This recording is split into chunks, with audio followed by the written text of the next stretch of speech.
Hello aspirants. आज इस video में हम बात करेंगे गुप्त वंश के बारे में। छत्तीसगढ़ प्राचीन इतिहास को लेकर लगातार सीरीज चल रहा है। इससे पहले हमने मौर्य काल, सातवाहन काल, वाकाटक वंश को देख चुके हैं। आज इस वीडियो में हम बात करेंगे गुप्त वंश के बारे में। गुप्त वंश शासकों का छत्तीसगढ़ में कहां कहां पर साक्ष्य मिले हैं। सीजीपीएससी में जिस तरह से क्वेश्चन पूछे जाते हैं वहां पर मैं डील कर दूंगा, और इनसे लगभग लगभग 2 या 3 नंबर के प्रीलिम्स में क्वेश्चन देखने को मिल सकते हैं। मेंस भी लिखने को आता है, और छत्तीसगढ़ में जितने भी गवर्नमेंट एग्जाम होते हैं गुप्त वंश को लेकर क्वेश्चन पूछे ही जाते हैं।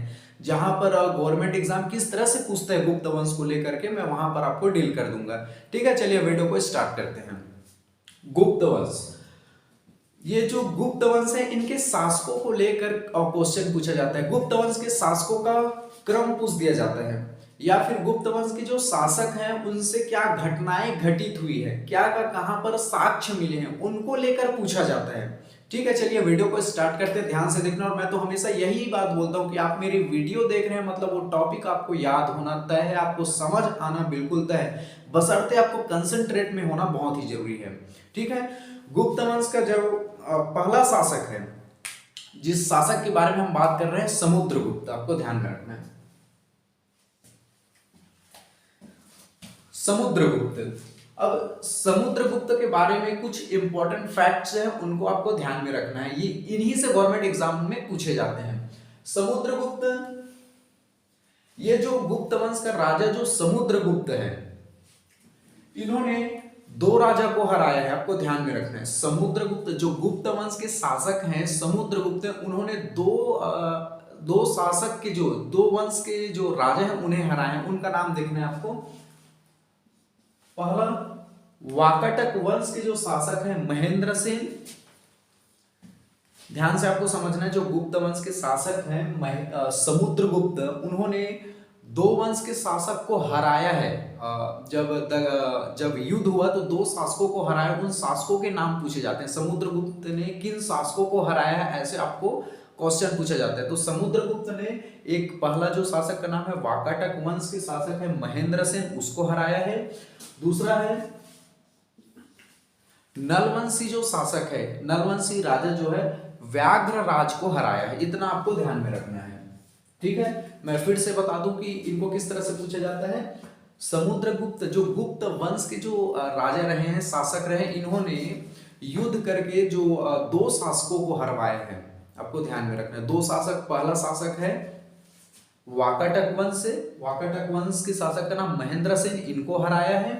दूसरा नलवंशी जो राजा हैं व्याघ्र राज, इनको भी समुद्रगुप्त ने हराया है। ठीक है, इतना आपको ध्यान में रखना है। और समुद्रगुप्त ने इन 2 राजाओं को हराया है, इसकी जानकारी किससे मिलती है? तो इसकी जो हमें जानकारी मिलती है, समुद्रगुप्त ने महेंद्र सेन को हराया और व्याघ्र राज को हराया। इसकी जानकारी हमें कहां से मिलती है? इसकी जो जानकारी है हमें हरिसेन, एक कवि है, दरबारी कवि है, इनकी जो रचना है प्रयाग प्रशस्ति, इसमें इनकी जानकारी मिलती है।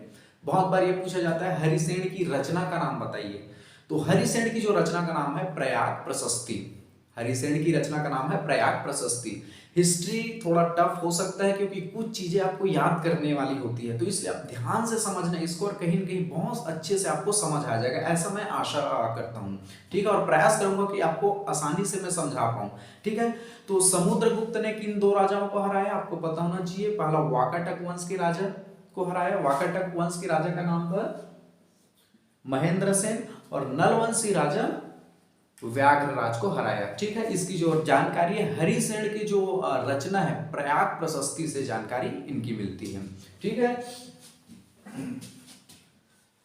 अगला जो फैक्ट्स है that is the most important. Samudragupta, मैं फिर से बता दूं, समुद्रगुप्त को भारत का नेपोलियन कहते हैं। मैं फिर से बता दूं, समुद्रगुप्त को भारत का नेपोलियन कहते हैं। समुद्रगुप्त को भारत का नेपोलियन कहते हैं। ये बहुत बार गवर्नमेंट एग्जाम में पूछा जाता है कि किस शासक को भारत का नेपोलियन कहते हैं, उसका नाम बताइए। तो समुद्रगुप्त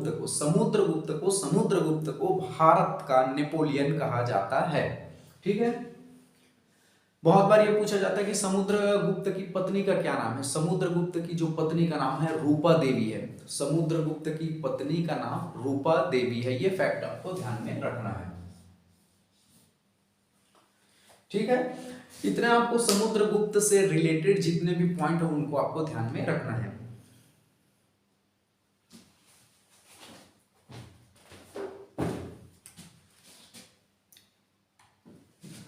अगला जो शासक है उसके बारे में हम चर्चा करेंगे। अगला जो शासक का नाम है रामगुप्त।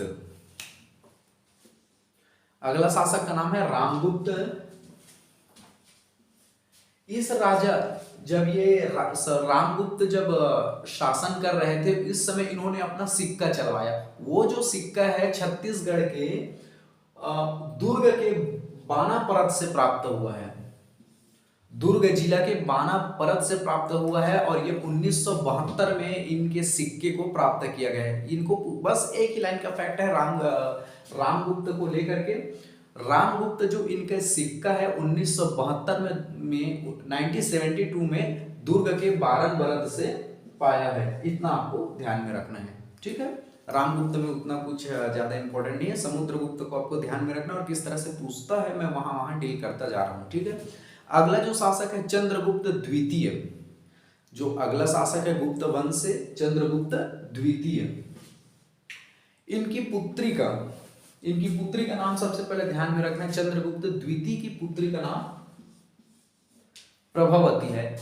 इस प्रभावती का जो विवाह है वाकाटक वंश के राजा रुद्रसेन द्वितीय से हुआ था। आपको ध्यान में रखना है। मैं फिर से बता दूं, चंद्रगुप्त द्वितीय, ध्यान में रखना, ये चंद्रगुप्त वंश है नहीं, चंद्रगुप्त द्वितीय के पुत्री का नाम था प्रभावती। इस प्रभावती का जो शादी हुआ वाकाटक वंश के राजा रुद्रसेन द्वितीय से हुआ। ठीक है, चंद्रगुप्त द्वितीय की पुत्री का नाम था प्रभावती और ये जो प्रभावती का जो विवाह है वाकाटक वंश के राजा रुद्रसेन द्वितीय से हुआ। इतना आपको ध्यान में रखना है। चंद्रगुप्त द्वितीय को विक्रमादित्य भी कहते हैं। इसका अन्य नाम भी पूछा जाता है कि विक्रमादित्य किसे कहते हैं, तो आपको ऑप्शन दे दिया जाता है। तो विक्रमादित्य जो है चंद्रगुप्त द्वितीय को कहा जाता है। इतना आपको ध्यान में रखना है। चंद्रगुप्त द्वितीय की पुत्री का क्या नाम था प्रभावती और ये उनकी जो पुत्री प्रभावती है उनका शादी किस वंश के शासक से हुआ, तो वाकाटक वंश के शासक रुद्रसेन द्वितीय से हुआ है। इतना आपको ध्यान में रखना है। ये जो चंद्रगुप्त है इसका अन्य नाम है विक्रमादित्य।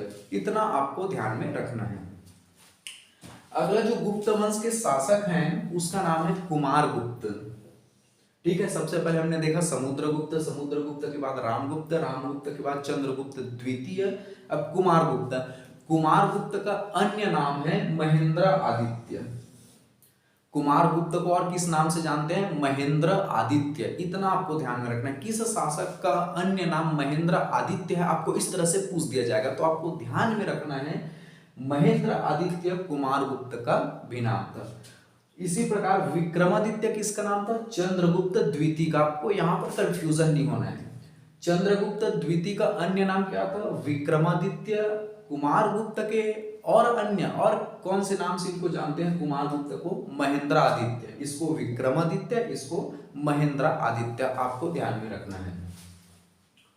और ये जब शासन कर रहे थे कुमारगुप्त, तो इसके जो सिक्के हैं छत्तीसगढ़ के किस स्थान पर मिले हैं, तो रायपुर के पिटईवल्द में। ठीक है, कुमारगुप्त के जब ये शासन कर रहे थे अपने शासन के दौरान जो इन्होंने सिक्का चलवाया वो सिक्का छत्तीसगढ़ के रायपुर के पिटईवल्द में मिले हैं। कितने सिक्के मिले हैं, साक्ष्य के तौर पर या गवाह के तौर पर 40 सिक्के मिले हैं। आपको इतना बात ध्यान में रखना है। रायपुर के पिटईवल्द में 40 सिक्के प्राप्त हुए हैं। ठीक है, थोड़ा मानता हूँ हिस्ट्री थोड़ा याद करने वाली चीज हो सकती है, लेकिन अगर आप ध्यान से इंटरेस्ट से पढ़ोगे तो कोई ये टफ नहीं है। अगला जो शासक है भानुगुप्त। ठीक है, भानुगुप्त अभिलेख का नाम है एरण अभिलेख। इनको बहुत बार पूछते हैं। भानुगुप्त का जो अभिलेख है उस अभिलेख का क्या नाम है, मैं फिर से बताता हूँ। भानुगुप्त के अभिलेख का क्या नाम है, भानुगुप्त के अभिलेख का नाम है एरण अभिलेख। भानुगुप्त के अभिलेख का नाम है एरण अभिलेख। भानुगुप्त के अभिलेख का नाम है एरण अभिलेख। इस एरण अभिलेख में किसकी जानकारी मिलती है, इसको भी पूछ दिया जाता है। सबसे पहले इसको किस तरह से पूछेगा, एरण अभिलेख किस शासक का अभिलेख है? तो एरण जो अभिलेख है भानुगुप्त शासक से रिलेट करता है, इतना आपको ध्यान में रखना है। भानुगुप्त की जो एरण अभिलेख है इसमें किस वंश के शासकों का वर्णन है? जो भानुगुप्त की एरण अभिलेख है इसमें किस शासकों का वर्णन है? तो इसमें सरभ राज के, आपको ध्यान में रखना है, सरभवंशी राजा सरभराज का वर्णन है, इतना आपको ध्यान में रखना है। मैं फिर से बता दूं कि इसको किस तरह, जितने बता रहा हूं that is the most important, आपको कहीं पर इग्नोर नहीं करना है। आराम से मैं इसीलिए स्पीड में उतना खास नहीं बोल रहा हूं ताकि हिस्ट्री आपको आसानी से समझ आए। भानुगुप्त का जो अभिलेख का नाम है एरण अभिलेख, इतना आपको ध्यान में रखना है। एरण अभिलेख किस शासक से रिलेट करते हैं? तो भानुगुप्त। भानुगुप्त का या फिर अभिलेख का क्या नाम है? एरण अभिलेख। इस एरण अभिलेख में किस वंश के शासकों का वर्णन है? ठीक है, तो एरण अभिलेख में सरभपुरी वंश के सरभ राज, जो सरभ राज है, जो राजा का नाम है सरभ राज, इसका वर्णन है। ठीक है, सरभवंशी राजा सरभ राज का वर्णन है एरण अभिलेख में, जो किससे रिलेट करता है? भानुगुप्त। भानुगुप्त का एरण अभिलेख, भानुगुप्त के एरण अभिलेख में सरभवंशी जो राजा सरभराज का वर्णन है, इतना आपको ध्यान में रखना है। इस तरह से गुप्त वंश के जो शासक हैं उनके जो जो घटनाएं हैं, जो जो साक्ष्य है वो कंप्लीट हो जाते हैं। और एक दो फैक्ट्स हैं जो बहुत ही महत्वपूर्ण है। गुप्त वंशीय या गुप्त काल जब चल रहा था उस समय के कुछ प्रमुख मंदिरों के नाम पूछे जाते हैं।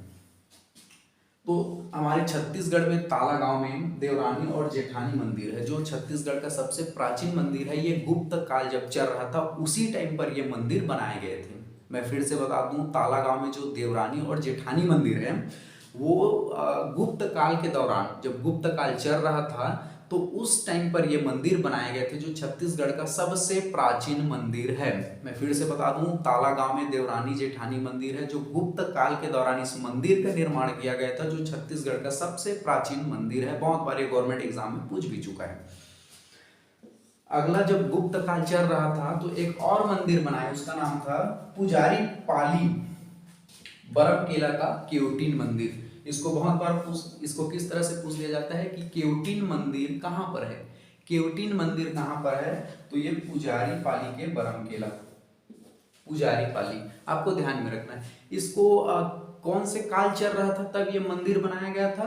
तो जब गुप्त काल के शासक थे यहाँ पर, या गुप्त काल चल रहा था, तब ये मंदिर का निर्माण हुआ था। देवरानी जेठानी का मंदिर और ये केवटीन मंदिर, आपको ध्यान में रखना है। ताला गांव का प्राचीन मंदिर, ताला गांव का जो मंदिर है देवरानी जेठानी और केवटीन मंदिर, जब ये गुप्त काल चल रहे थे तब ये स्थापत्य कला बनाया गया था, ये मंदिरों का निर्माण किया गया था।